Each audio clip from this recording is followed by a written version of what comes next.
Hello and welcome to Being Boss, a podcast for creative entrepreneurs. I'm Emily Thompson. And I'm Kathleen Shannon. I'm Marie Forleo, and I'm Being Boss. Hey guys, today we have a very special guest. We're talking to Marie Forleo all about growing her business and all sorts of stuff. And as always, you can find all the tools, books, and links we reference on the show notes at www.beingboss.club. You guys, the nature of work is changing. The internet has enabled more people to become self-employed professionals and small business owners. Only 5 to 10 years ago, working for yourself was almost considered looked down upon. It was almost thought as being you couldn't get a real job, but that is no longer true. Today, 1 in 3 Americans is self-employed, and the trend is growing. So if you are one of those people who is just now working for yourself, or you've been working for yourself for a while and you're looking to get more organized, the all-new Freshbooks, that's Freshbooks Cloud Accounting, is not only ridiculously easy to use, it is also packed full of powerful features. You can create and send professional-looking invoices in less than 30 seconds. You can set up online payments with just a couple of clicks, and you can see when your client has seen your invoice and put an end to the guessing game. FreshBooks is offering a 30-day unrestricted free trial to our listeners. To claim it, just go to freshbooks.com/beingboss and enter Being Boss in the How Did You Hear About Us section. All right, back to the show.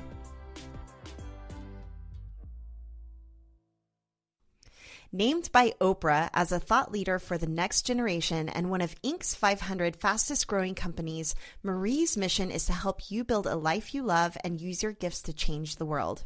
She's the creator of the award-winning online show Marie TV with over 25 million views on YouTube, with an audience in 195 countries.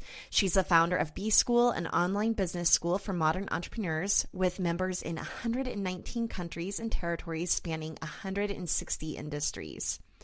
Through her Change Your Life, Change the World initiative, every product purchased helps support a person in need.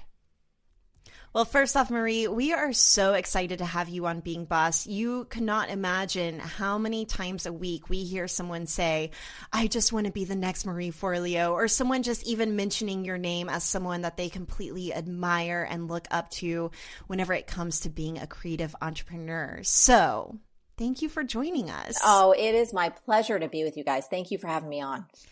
All right. For those 3 listeners out of thousands who are not familiar with you, Marie Forleo, can you give us just a really quick background of your business going from hip hop dancer to business mogul? Yes. Well, I'm going to take it back even a little bit further because my very first gig out of college was actually on Wall Street on the New York Stock Exchange. And I think Kathleen and Emily, and I'm sure like many of your listeners, I had this very visceral experience that I was not doing what I was meant to do in this world.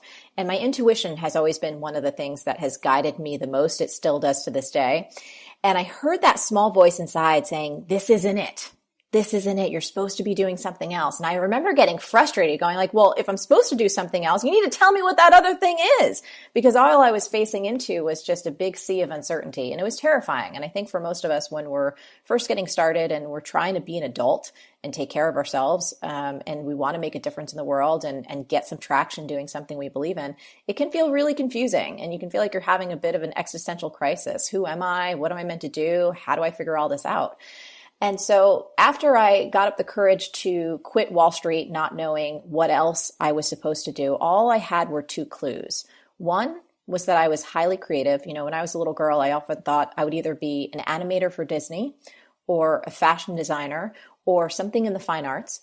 But I also loved and was extremely passionate about business and small business and how everything would come together. You know, my dad was a small business owner. And so I remember as a kid going to work with him sometimes on the weekend because there was a big job that had to get out for a client, and my family would turn it into a bit of a pizza party and we'd all pitch in and make stuff happen and make it fun.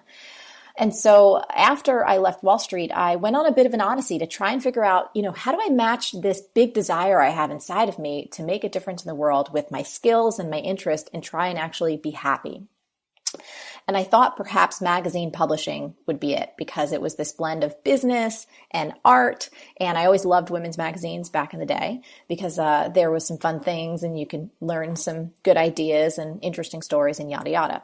But I learned very quickly, once again, that wasn't where I was meant to be. I would look ahead at my boss, and my first job was in the advertising department at Gourmet magazine. And I'd look at the publisher, and she was a powerful woman. She was a smart woman. She was successful. She was really good at what she did. She cared about people. But I didn't aspire to be her. And I didn't want to climb that corporate ladder. And I started feeling this panic inside going like, oh goodness, I got this great job at a very reputable magazine and I could, see this path ahead of me, but I don't want it. And I looked inside and I thought, well, maybe I'm still too much on the business side. I was on Wall Street, now I'm in the ad space, and maybe I need to get a little bit more creative, which I think is probably relevant for a lot of your listeners who consider themselves creative entrepreneurs.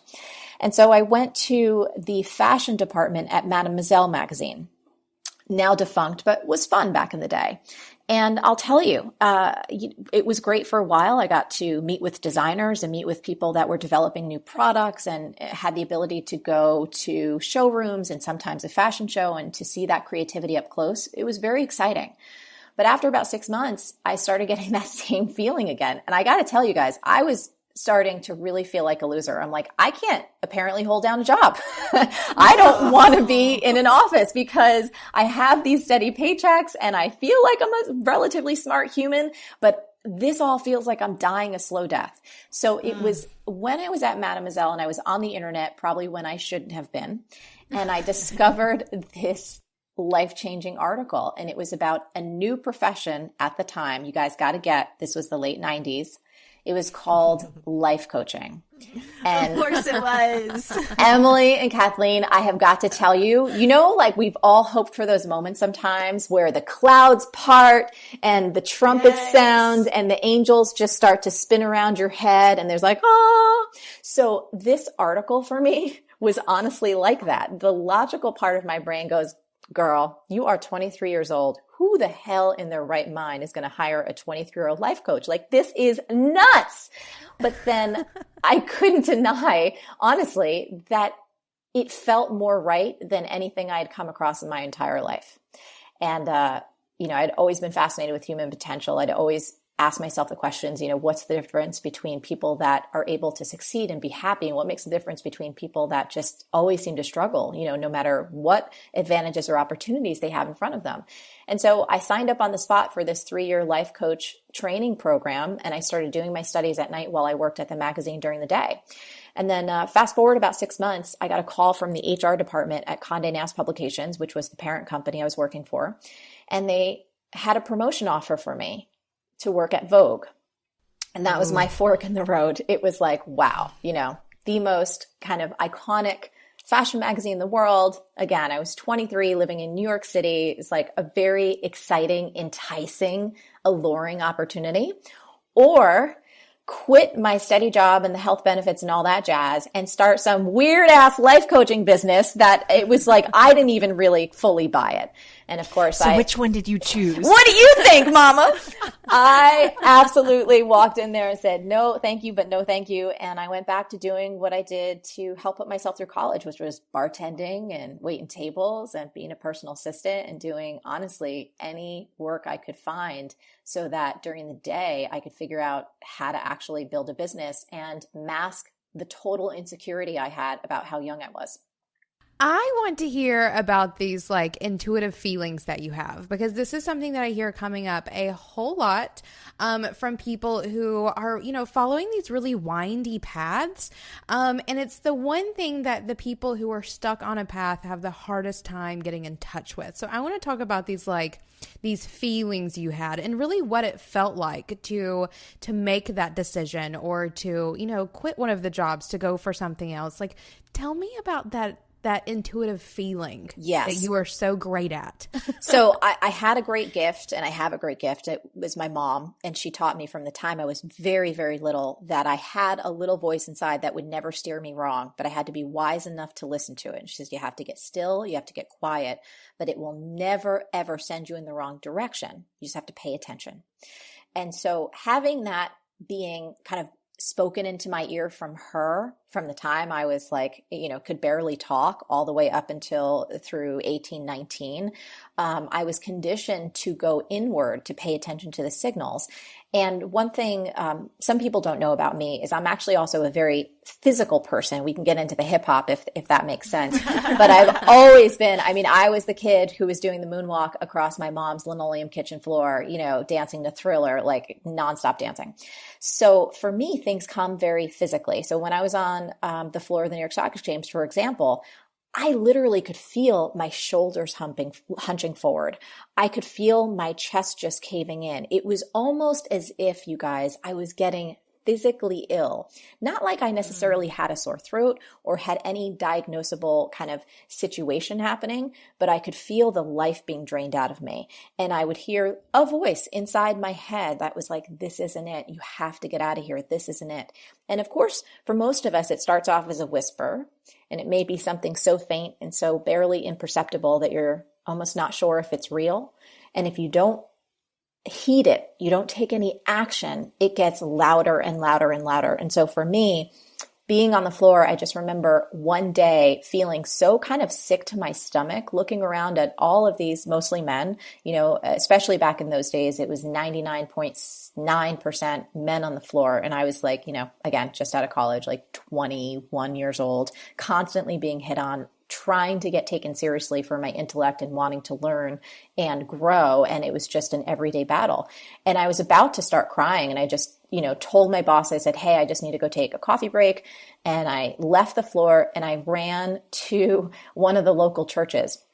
There's many churches around Wall Street in New York. And I sat on the steps of the Trinity Church and I just put my head in my hands and I started bawling. And I whipped out my cell phone and I called my parents and I felt like I was letting them down. I am the first in my family to ever go to college. And, I knew how hard it was for them financially and otherwise to even give me an education.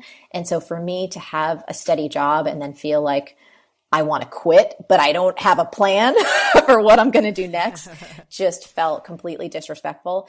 And, when I told my parents what was happening, my dad said something that I will never forget. And he told me, Marie, you have to find something that you're going to love to do. And if this isn't it, you have to leave. You have to trust yourself and you will find it. And it might take you a few times, but you're going to be okay.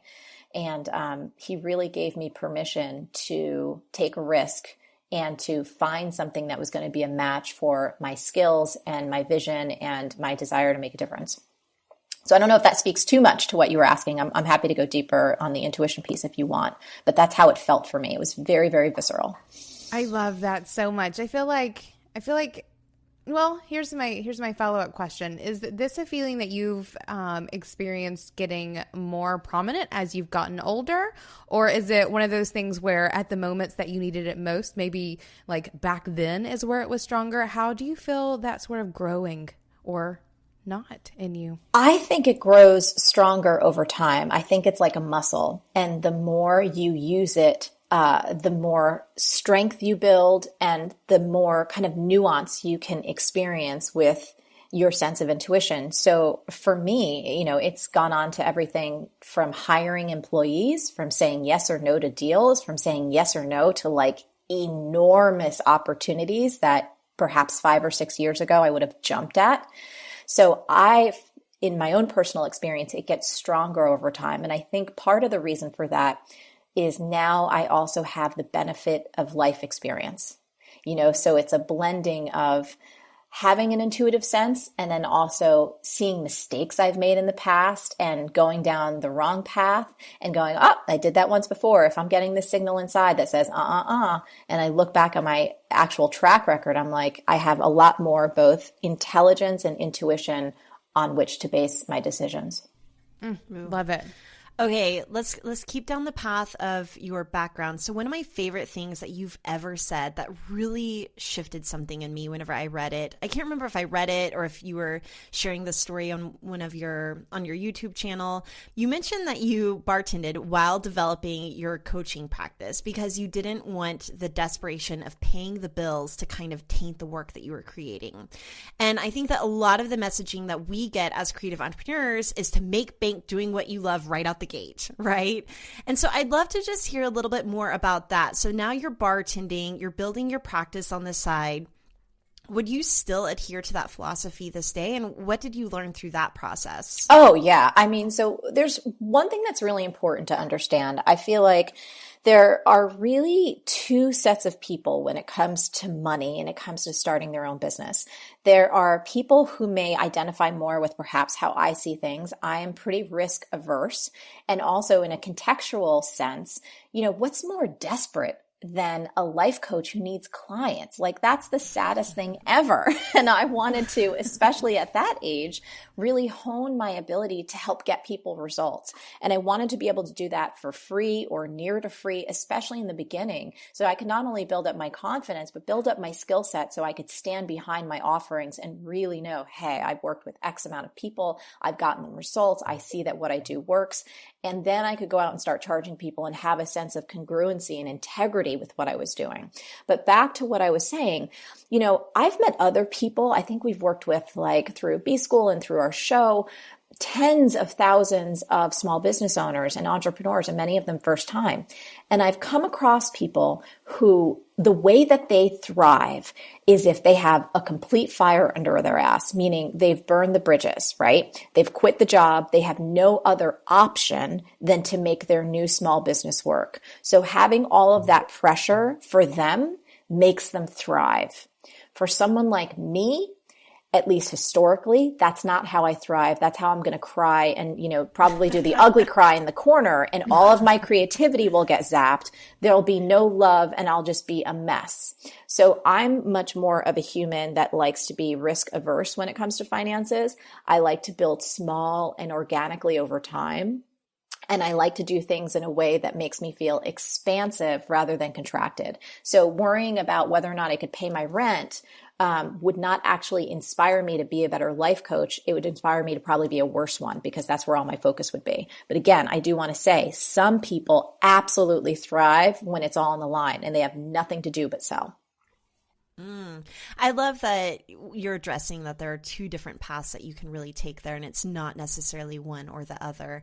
But that really super resonated with me, and it's something I personally believe is that it's really hard to be creative whenever you're desperate, at least for me. So maybe we're along the same lines there whenever it comes to risk aversion. I know that Emily definitely... I'm just the opposite. Yes. I'm definitely I'm definitely one of those people that if you give me nothing, or I need nothing to make everything, I guess is how I work a little more efficiently. Okay, so Marie, tell us a little bit about then how you went from bartending, building your life coaching practice, to then creating B School, which has such a reputation and is just out of this world huge. Thank you. What was that like? Well, building the life coaching practice was amazing, but I also went in eyes wide open, and I was very aware that there's only so many one-on-one clients that you can work with before you hit a ceiling. And one of my big dreams that I was always holding on to in my heart was, how do I make a difference for even more people? More people than I could possibly see in one-on-one sessions, more people than I could possibly even reach in a group program or a book. So as I continued to go on my journey, it was interesting because there's one piece of the story. When I started my life coaching practice and was starting to get some traction, one of the benefits of being a life coach is you actually do the work yourself. So you're looking at all these ideas and these concepts about how to make your life as great as it possibly can be in order to help other people. And you have to have that integrity. So you have to be living it. And one thing I realized was that I wasn't just one thing. Being just a life coach to me felt limited. And I always had a passion for dance. I had a passion for spirituality. I had a passion for marketing and business. And of course, in those days, online business and kind of the digital economy was just getting started. And I realized that if I just was a life coach, that I'd be selling myself short. And I wound up coining this phrase called a multi-passionate entrepreneur. And one of my big life dreams was to not only dance hip hop, but teach hip hop. So when I was about 25, which is over the hill in the dance world, which I know is a really sad thing to say, but traditionally people kind of pop out of the womb dancing and then they're on tour, with Lady Gaga by the time they're 16 and they're retiring when they're, 23.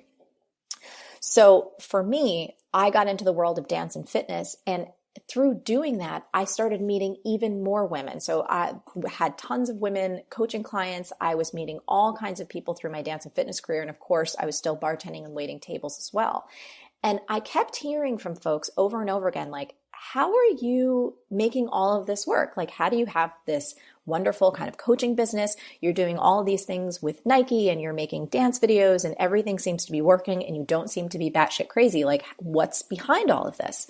And I would start to talk to, especially women, about marketing and sales and the business end of the business.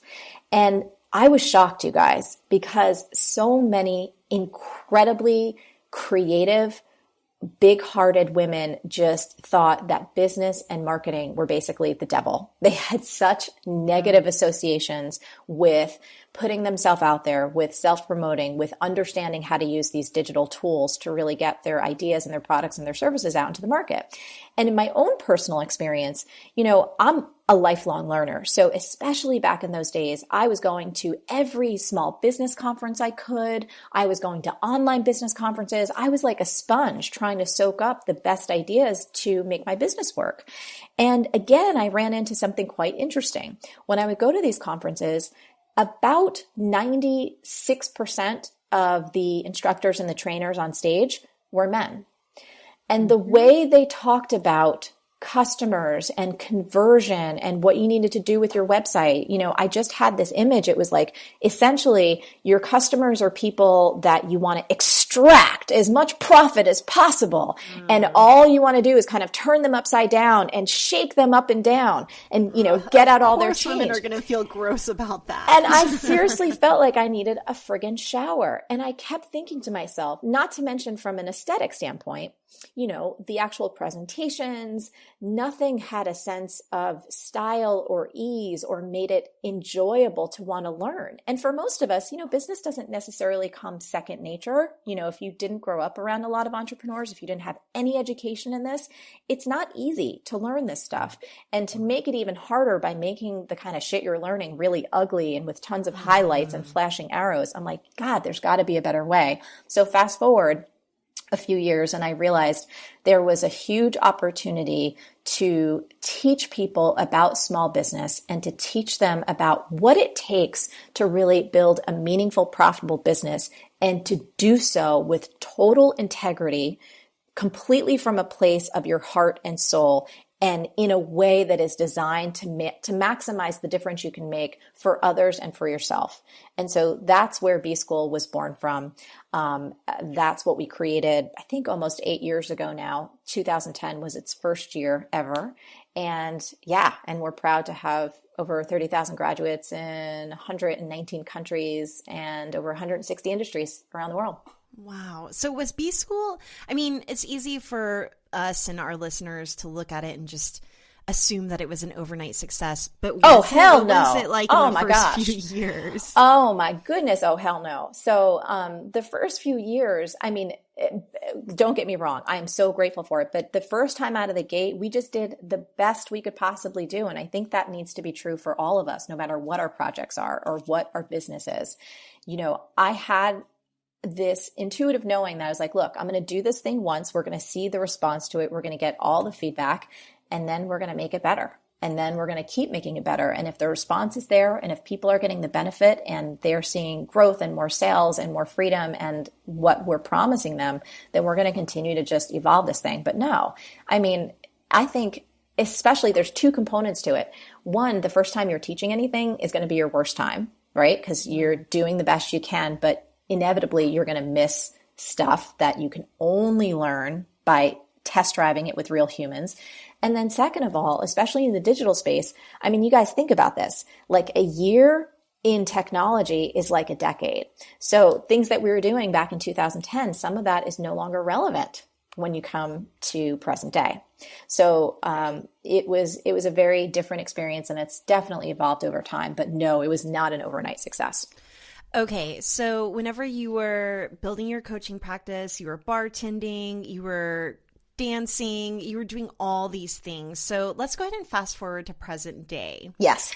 You were, it sounds busy, like managing a lot of different things. What is a day in the life, or maybe even a day in the week, like for you these days? Do you still feel like you're juggling all these different things? Maybe it's not quite bartending and dancing and then life or maybe coaching. It is. Or maybe it is. Like, what's it like? Well, last night I was doing some bartending for some people that came over for sure. But no, a day in the life now, it is still busy and there is juggling a lot of things. They're just not quite in different fields as they used to be before. So typically these days it means waking up quite early and journaling, meditating. Like how early? I need a time. Oh, sure. It can be anywhere from like 5:30 to 6:30, in that range is a general.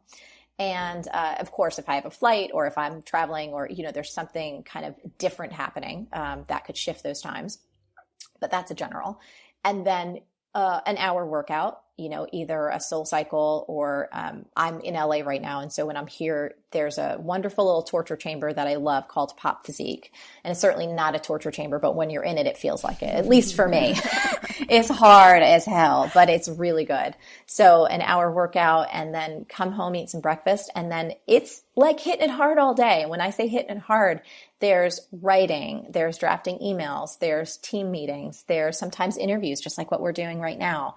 But it's pretty much nonstop all day long until usually about 6 or 7. And then at that point, it's either family time, meaning it's time to cook and relax or go out or do something like that. But typically by that time, if I've gotten up at 5 or 5:30 in the morning, I'm pretty toasty, when it comes to 7 o'clock at night. Like then it's time to relax and eat and talk and hang out or go out and have some fun.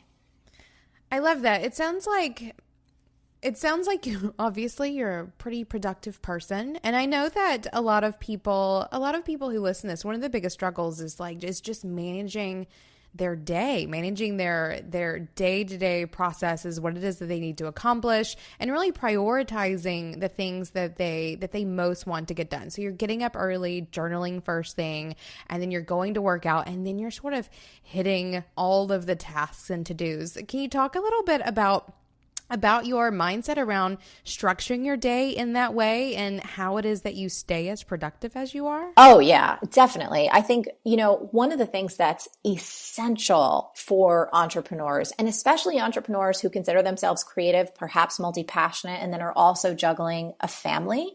That can be kids, a husband, a wife, other people that you love, your pets, beings that you're responsible for or that you want to be engaged with. I think it's so vital, for one, if you're in a relationship, any kind of relationship, to have a vision for your relationship that you share with your partner. Because I've found in my life, when the relationship kind of goes down the tubes or that thing gets off track or, things start to get tense, that can spill over and have a negative impact on your business and everything you do. So for me, in terms of managing getting everything done, you have to actually take a step back and say, what is the vision that I have for my relationship? What is the vision that I have for my business? Make sure that is so clear and so compelling. So whether it's just you or perhaps you have a small team, everyone's on the same page. And then in terms of the tactical and a day-to-day, the one thing that I do, and this is like the most important 4-minute productivity trick that can help you get so much done, and it just takes 4 minutes at the end of your day, is just whether you end your day at 4 o'clock or 5 o'clock or whenever, take 4 minutes, look at your to-do list, look at your calendar for the next day, and just on a simple piece of paper, write out your schedule. Write out exactly when you're going to wake up. If you have a morning ritual, I think morning rituals are one of the most powerful ways to make sure you always set yourself up for success, because we humans are creatures of habit. And if you create a ritual in the morning that sets you up to have an extraordinary day, you are so much more likely to actually make it happen. I find a lot of people, a big mistake they make is they kind of roll out of bed, they get everything going, and then they sit down and there's not really a plan.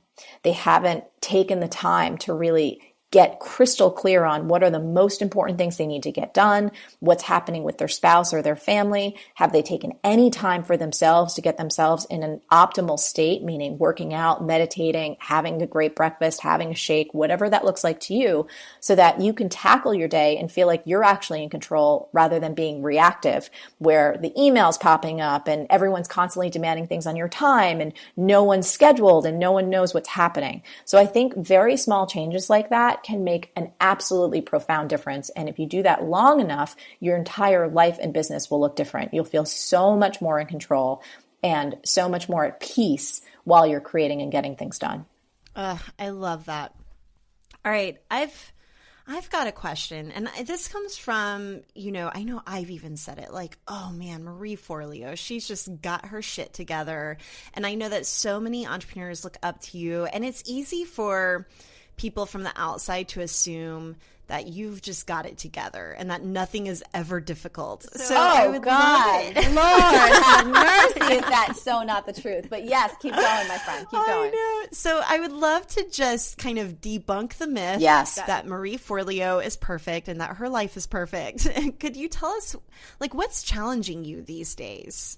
Challenging for me is wanting to get so much more done and make so many more things happen than I feel like I have the capacity to do. But let me just break it down, because that's one set of challenges. But people have this idea that in our business, because things are running, that things don't go wrong behind the scenes. Every time we have a B-School launch, there's always technology that breaks. And it usually breaks like right when we're about to send out hundreds of thousands of emails. I mean, insane. There's instances. And wait, does that make you just like want to throw up? What do you do? Are you kidding me? At this point, because it's happened year after year, now we plan for it. We're like, okay, what is the shit show that's going to happen this year that, no matter how well you plan. And this is the thing I really want people to get. When technology breaks, right? When you've done everything right, but perhaps a service provider just goes down, or someone just makes an innocent mistake, or any of the myriad of things that absolutely go wrong in business on a day-to-day basis, somehow I feel like we all believe that it's us, that we're shitty business people, that we don't know what we're doing, that we must be dumb, that we just have bad luck, we're not cut out for this, no one else has these problems, and we'll look ahead. And some people will look to someone like me and say, oh, Marie Forleo doesn't have these problems. And it's like, bullshit. I have them every day of the week. Are you kidding me? I'll tell you guys. Emily and I were once hosting a webinar for Being Boss, and the internet got hacked. Literally, I think Russia hacked the internet. It was that day, like half the internet went out and we were losing our minds, and it was a premium offering. People were paying to be online with us. And I did take it personal. Exactly what you're saying, Marie. I thought I'm a shit person. Yes. That Russia hacked the internet. Yes. And this is the thing that we all beat up on ourselves for. I remember this was actually, this was funny and not funny. And she's a lovely person, but there was the first time I think I was interviewing Ariana Huffington, and we have, our studio in New York, which is where we shoot Marie TV now. And I remember it was like the last interview of the day, and I was really excited because I really enjoyed her work, and I've admired who she is, and just that she's bold and she's out there and she says what's on her mind. So we're all getting ready for her in the studio, and I was just like, standing by the door, greeting, waiting for her to come. And like a couple minutes go by, like a minute or two goes by, and then 3 minutes go by and 4 minutes go by. I'm like, gosh, what's going on? And then so I go back and I'm trying to get everything ready. And all of a sudden, Louise, who's on my team, her phone starts blowing up. It's like, we can't get up. We're trying to get up to your, to the sixth floor or whatever, and we can't get up. It turns out our floor mates had closed off the elevator. And it was just one of those moments where, you know what I mean? You've got a nice high profile guest and you're like trying to make a great impression and they can't get up the friggin' elevator. And I was like head smack to the moment. But you guys, these are the kind of things where the internet goes out, right? Russia hacks the whole entire internet and it's on a premium offer. Or you send out an email with the wrong subject line or no link for people to do whatever you wanted them to do. I think it's really important for anyone listening to know we have those kind of mini fails and major fails, if not on a daily, most certainly a weekly and often a monthly basis. That is par for the course. If you are in the game of entrepreneurship, You will have those experiences. Please, my friend, do not personalize them. The best of the best have this stuff go down all the time. Right? You just got to start like planning for the shit shows, like just almost looking for it, like one of those cute like search and find things. You do. And I Look think for the shit show. From a like tactical perspective is plan for it. You know, in a sense where if you're launching something new, like don't wait until the very last minute to get that website up. Like, you know, get things up ahead, test them, try to break them, understand different alternatives. You know, if your internet goes down, can you start putting stuff up on Twitter? If your website is down, like just have people prepared for all the worst things that could happen, and also have your people keep their sense of humor. That's another thing we're pretty good at on our team, is laughing when the you-know-what hits the fan. We've gotten good at that over time. We weren't good at it at first, but now that we see that, you know, no small children die as a result of a website going down, we're much better. Right? I've got kind of a personal question that I've been thinking about a lot. I love personal branding, and I love blending who you are into the work that you do. And I think that that really creates a fulfilling career for creative entrepreneurs whenever they can do that. And being a fan and watching you over the past, you know, I've probably been following you for 6-7 years. It's been a while. I've wondered, as you've grown in your own business, how you draw boundaries when your brand is you. So have you encountered any struggles with that at all? Do you feel like there's like the professional Marie and then the personal Marie, or is there any part of you that you feel like you have to save or separate or blend or balance? What does that kind of look like for you? It's a great question. You know, anyone who knows me both personally and professionally will tell you there's absolutely no difference than the person you see on Marie TV or what you hear in the emails than who I am if you came over and sat with me and had a cup of coffee or tea. Like, that's completely the same. Sometimes in my house, of course, you know, Elsa's not around giving me a cute outfit to wear, or, you know what I mean? It's like, Greg's not blowing out my hair every day. Like right now it's up in a messy bun, but I like that. But, you know, so that may be the only difference, but the show is a show. It's a show for a reason. You know what I mean? It's like anyone else who gets dressed up to go, quote unquote, to work. That's what that's like. But in terms of boundaries, for me, it's been a little bit of a different lens. I know a lot of people love social media, right? Love social media. They love being on it. They love interacting with other people. They love following a ton of people. For me, I have to say, I like people in real life a lot better. And I don't find social media, generally speaking, very fulfilling or productive. So I just don't force myself to be on it a lot. And I'm very honest about that. You know, on our website, and our customer happiness team knows it. It's like no one's ever responding as me, but I don't post a ton. And while there's a lot of advice out there, especially for small business owners, like, oh my God, you got to be everywhere at once in all these different platforms. And then all of a sudden people have to become basically media companies, like one person media companies, and fill up their streams 24/7 with original, relevant, compelling, engage-worthy content. And I think that's a recipe for failure. It's a recipe for disaster. It's a recipe for making yourself feel like shit, for comparing yourself to others, and honestly, not getting any of your real work done. You know, I could spend all day trying to create content for these free channels, or I can actually spend deep, focused time getting work done that really matters to me. And so I've opted for the second. So in that way, I know it's not perhaps a fully direct answer to your question, but that was what came to mind when I thought of it in terms of boundaries. For me, it's about my own internal boundaries of not listening to what the rest of the world tells me to do, or what I should do, or how much I should be available, and paying really close attention to what feels the best for me and helps me operate at the level I want to operate at. Well, and I guess even the fact that you have a customer happiness team might speak to the pressure. I mean, I'm just curious if you feel the pressure that your name is on your brand. So if the internet does go out and someone takes it personal, and then they're like, Marie, I couldn't get into B school, or, you know, whatever, like, how do you keep from taking that personal, and from, like, how do you just keep...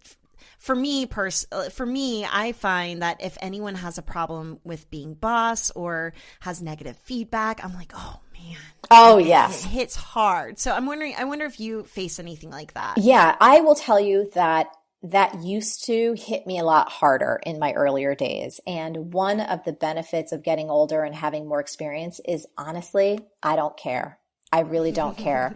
We really pride ourselves on doing the best we possibly can for our customers. We pride ourselves on delivering 10 times whatever we're asking for people in terms of an investment. We go over and beyond. I've had customers send our customer happiness team like flowers and gifts for the level of extraordinary service that they provide. So I know that what we do and how we treat people with kindness and respect and all that jazz, it's like nothing is more important than that. But when you talk about people that sometimes give you baseless, harsh, vitriolic type of criticism or that spew negativity at you that has no basis in truth, those people, they do not deserve my energy. They do not deserve my time, nor will I give it to them. And when Amen. Yes. Right? I'm fist pumping that so hard right now. Yes. And, if it comes down to a paying customer, so for you guys, for example, if there was someone who's in your club who perhaps isn't happy, or there's, some kind of mismatch between their expectations and what it actually is, that's fairly simple for you guys to be able to listen to them, to really understand their point of view, and then ideally to figure out a way to make it better. And whether it's a refund or, offering a different service or something that you can do to make it right. But I think it's really important to pay attention to where the criticism or where the complaints are coming from, because if it's just people on the interwebs who are feeling real brave on their keyboard and telling you about how your hair should look or how this should be different, oh man, you guys should see the comments that we get. Sometimes we have this kind of internal joke. We call it Dear Marie. And we just kind of imagine people like typing on their computer like, Dear Marie, I really think that your blowout should be different today. Or Dear Marie, I really don't like that dress. And Dear Marie, that skirt is way too short. And I'm like, really? Is that really what you're going to comment to me about? Have you not listened to a word that I have said? Are you not using this content to make your life better? And guess what? If you don't like my hair or you don't like my dress, change the damn channel. But in the time that you took to write that, it's like you could have been doing something so much more productive with your time. Right? Yes. Well, I'm trying to infuse Kathleen with some of that energy. I take it personal. I really do. But I feel myself getting older. Today's a new day. New year, new me. Yeah, there you go. Thicker skin. Good. Thank goodness. Yeah. Life is too short, ladies. Really. Again, if it's a customer, we always want to work to make our customers happy and to figure out what is really happening, what their real dissatisfaction is about. And 9 times out of 10, there is a way to make that person really, really happy. But you also do have to remember some folks out there, and this is sad, they're in pain and they're not willing to be happy no matter what you do. And when you've given your best and when you've treated them with kindness and love and respect, and you've really made an overture to take care of them, at some point you just got to say, okay, you know what? You need to move on.org and find somebody else to torture. Ooh, Amen. right? Okay. I have a question that I love asking super successful people like yourself, Marie, which is, I think that getting successful isn't just about making all the right moves and checking all the right boxes. I feel like there's this thing that has to happen first, in which you have to expand your capacity for success. Like you have to grow your container and be able to handle it. I often think of it almost as an electrical circuit. And if your circuit isn't big enough to hold the energy, it's going to blow out, right? And this is what leads to people feeling overwhelmed or having nervous breakdowns or crying into their pillows. So I'm curious for you, how do you expand your capacity for success? And maybe even thinking back to those days where B school was really taking off and you were like, holy shit, this is a thing.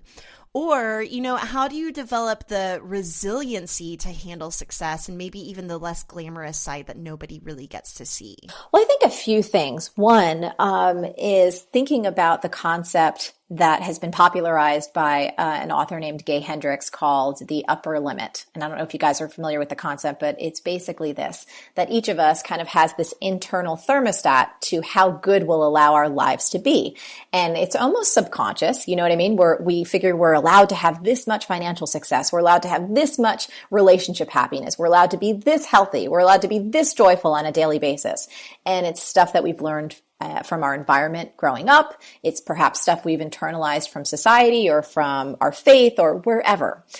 Once we start to kind of bust through some of those upper limits, a lot of times what we humans can do is self-sabotage, where you start picking a fight with the person you love. You start screwing up and not meeting your deadlines. You're late for important meetings.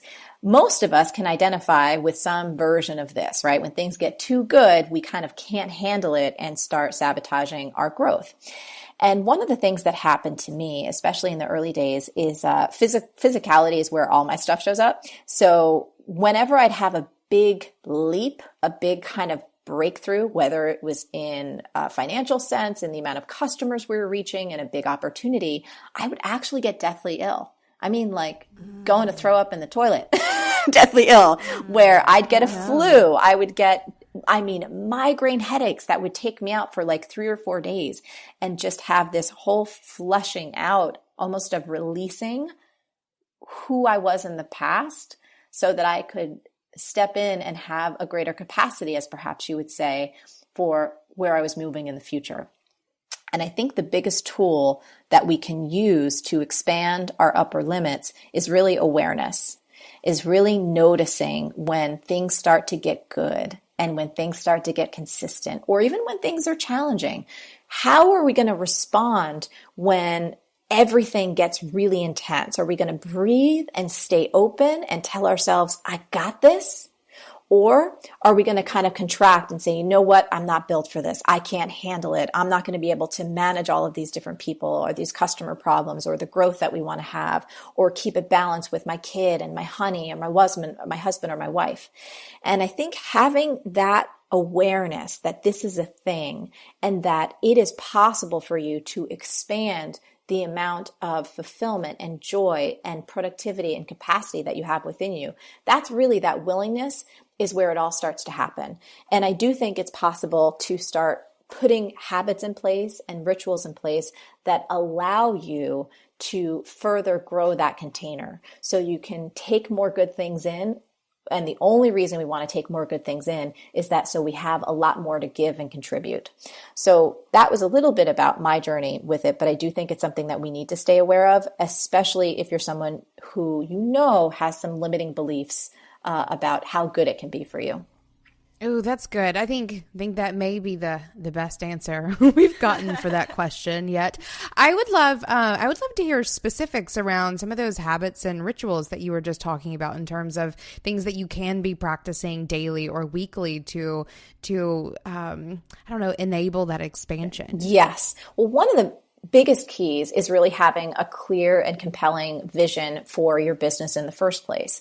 So whether that is what you want to achieve and your growth goals for the next 12 months, or maybe it's 24 months or 36 months, a lot of people do that kind of exercise like at the end of the year, at the beginning of the year, and then they put it away and they don't look at it until December again. It's like, well, what good is that? That is not going to help you. So I think it's vital that people really set themselves up for success and then look at what that vision is they're stepping into. What are those growth goals? And look at it daily, weekly. If you have a team, even if it's just another person that you work with, even if it's a part-time assistant, that you're talking about it, you're verbalizing it, you're making sure that whatever it is that you want to achieve is actually connected to your calendar, that you're scheduling things that you want to get done or at least attempt to make happen.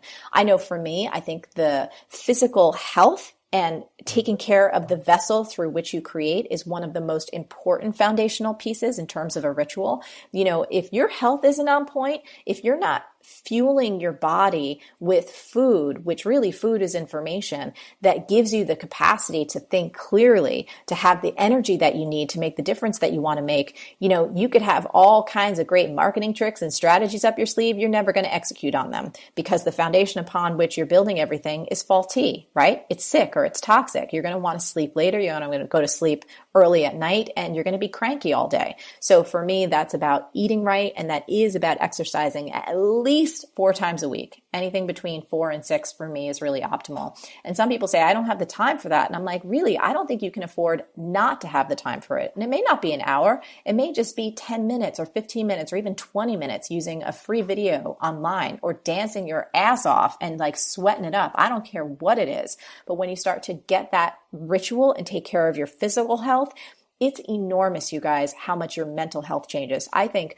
one of the biggest underrated secrets to increasing your productivity and your focus and your intelligence is actually working out. And there's a lot of science and research to back that up. People put so much more emphasis on working out when they want to reshape their bodies, when they want to perhaps lose a little weight, or they want to get stronger, or they want to do something to manipulate, quote unquote, how they look, where all of that is dependent on what you eat, the majority of it. But if you really want to get your spirit and your soul and your mind and your creativity opened up to a new level, you have got to get your physical body working on a daily basis. So that's another ritual. So we've talked about vision and revisiting it daily. We've also talked about exercise. And then I think another ritual that people really need to put into place, it is about scheduling and boundaries. You know, it's realizing that we have these little distraction machines in our hands. Most of us have it in our pocket 24/7, and we just allow the world to interrupt us with texts and email notifications and social media notifications. These little things called smartphones, I think, are actually making us dumb. In many ways. They are training us not to have long-term focus. They're training us to constantly look for a dopamine hit all the time, to not be able to spend long interrupted amounts of time on our most important work, and to just allow the world to interrupt us. You know, there's this story, I think I want to do a Marie TV about it. I was in New York City a few months ago, and it was pretty cold. And I was coming home from the grocery store and I had my hands full with groceries. So I was, just schlepping some really heavy cans and vegetables and all that stuff. And I remember this person walking up to me on the side of the street trying to hand me a pamphlet. And here I am, bundled up like a snowman. And I've got my groceries in my hand. I'm like, are you freaking kidding me? I don't even have a free hand to look at your pamphlet. But to many times for me, that's like what our phones are, our email boxes. It's someone trying to hand us something to get our attention, to get us to pay attention to their agenda rather than doing the work that we were put on the planet to do. So I would say really keep in check how much you allow the outside world to dictate what you pay attention to and take back your power. Ooh, that is so good. I'm so glad my phone is not near me right now, though, because I would feel very guilty. I think you're so good about that, Emily. I think that you're really good about not letting your phone distract you. Okay, Marie, one last question. When or what makes you feel most boss? Oh, gosh.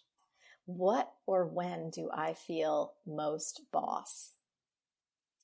That's a really great question. I think this is going to be a simplistic answer, but it's honestly when I wake up early in the morning before anyone else and I light my candle and I journal and I start doing my day, putting on my little boots, getting out to my pop physique class or going to my soul cycle class, I feel boss because I feel like I am living the life that I want to live.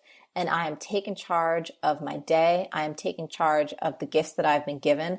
And for me, no matter what else happens, just knowing that I am aligned with what I most want to do in that moment, and I'm just going for it, that's honestly when I feel most boss.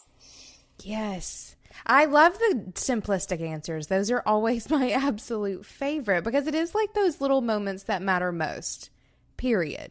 And you don't have to be a millionaire to have those moments. Everyone listening to this show, whether you work a day job or have a side hustle or you're working for yourself, you can carve out that time, just like Marie has, just like Emily and I have, to make those mornings start to reflect the days that you want to have. Absolutely.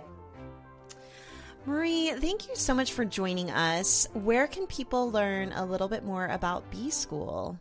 Absolutely. So we've got an incredible free training series up, and they can just head over to joinbschool.com. It's a fantastic free business workshop, and it gives you a little preview of how you really think through how to start and grow your online business. So if you're the kind of person who's been wanting to get something going and you're just like, oh my goodness, I have so many ideas and I have so many things I could do, but I need some structure and a plan and guidance to follow through.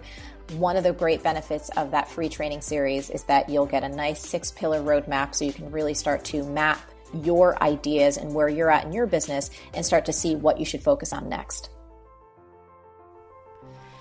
You guys, in 2016, my calendar was insane. There were literally days I would go without eating lunch because my calendar was so booked full of appointments and meetings. And you regular listeners know how much I love my food. So I finally got on the Acuity Scheduling train. The best part about setting up Acuity was actually taking a step back and deciding what I wanted my schedule to actually look like. I then designated times for work and times for meetings, and my calendar is looking so much more sane these days. Also, for those of you who aren't very tech savvy, don't fret. Acuity Scheduling is really easy and not so hard to set up. It takes a little bit of groundwork up front, but you'll be so thankful for it whenever your calendar looks exactly the way you want it to. Sign up for a free 60-day trial of Scheduling Sanity at acuityscheduling.com/beingboss. Thank you for listening to Being Boss. Find articles, show notes, and downloads at www.beingboss.club. If you're a creative entrepreneur, freelancer, or small business owner who is ready to take your goals to the next level, check out the Being Boss Clubhouse, a 2-day online retreat followed by a year of community support, monthly masterclasses, book club, secret episodes, and optional in-person retreats. Find more at www.beingboss.club/clubhouse.